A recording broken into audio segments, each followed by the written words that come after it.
कविता 11वी. सूर्यदादा चंद्रदादा. सूर्य, चंद्र, नदी, वृक्ष या सगळ्यांमुळे मानवी जीवन सुखकर झाले आहे. सूर्यामुळे प्रकाश, नद्यांमुळे पाणी, वृक्षांमुळे ऑक्सिजन मिळतो, तर चंद्रामुळे सागराला भरती ओहोटी येते. या सगळ्यांचा प्रत्यक्ष किंवा अप्रत्यक्षपणे आपल्या जीवनावर परिणाम होतो. त्यांच्याविषयी कृतज्ञता जपणे हे आपले प्रथम कर्तव्य असले पाहिजे. कृतज्ञता, ग्रॅटिट्यूड. म्हणूनच भारतीय संस्कृतीत सूर्य, चंद्र, नदी, वृक्ष यांची पूजा केली जाते. या सर्वांविषयी प्रेम व आदरभाव व्यक्त करणारी ही कविता.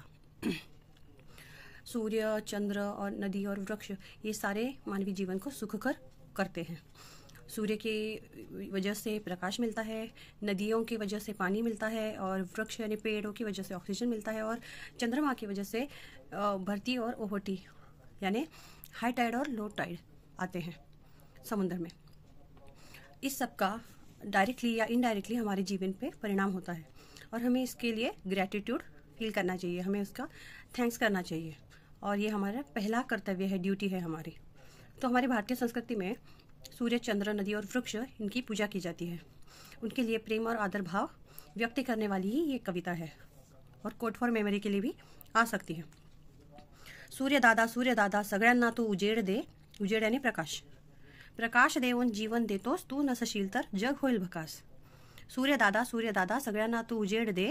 प्रकाश देऊन जीवन देतोस, तू नसशील तर जग होईल भकास. चंदा मामा सगळ्यांना तू चांदणे दे.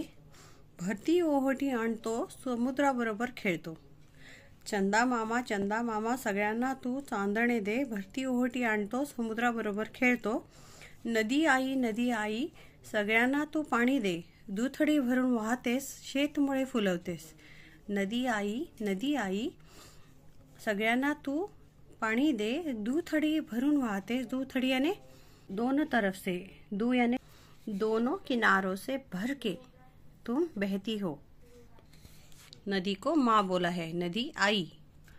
झाड दादा सगळ्यांना तू सावली दे. देतो तू फळे आणि प्राणवायू, आम्ही मानव तुझे सारे भाऊ. झाड दादा सगळ्यांना तू सावली दे. देतो तू फळे आणि प्राणवायू, आम्ही मानव तुझे सारे भाऊ.